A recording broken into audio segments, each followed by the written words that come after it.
مدام ان ميقات الفرح والسعادة حان، بصوغ القوافي النادرة في معانيها، وشارك فرح اختي بالاوزان والالحان، وفي يوم عرس عيالها جيت اهنيها.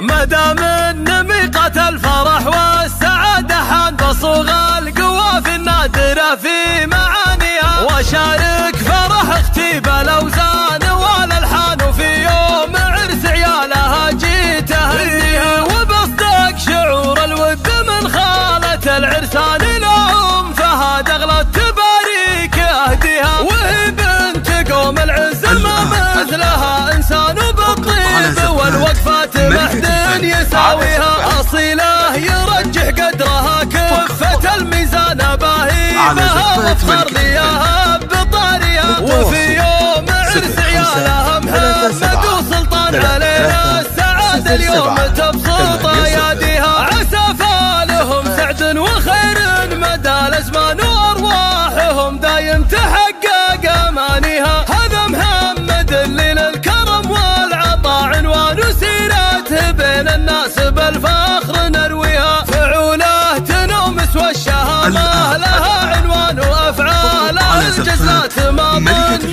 نحصيها، وسلطان في كل المقاييس عالي الشان، ونفسه عزيزة دوم تحفظ مبادئها، وصيته على حسن الخلق والوفا برهان، وله همة وعزومة محد يجاريها. عسى الله يتمم بالهنا فرحة الاخوان، وعسى فهد بعيالها الله يهنيها. مدام ان ميقات الفرح والسعادة حان، بصوغ القوافي النادرة في معانيها، وشارك فرح اختي بالاوزان والالحان، وفي يوم عرس عيالها جيت اهنيها. وبصدق شعور الود من خالة العرسان لهم، فهذا اغلى التباريك اهديها، وهي بنت قوم العز ما مثلها انسان بالطيب والوقفات محد يساويها، اصيله يرجح قدرها كفة الميزان باهي بها، وافخر ليها بطاريها. وفي يوم عرس عيالها محمد وسلطان علينا السعادة اليوم تبسط اياديها، عسى فالهم سعد وخير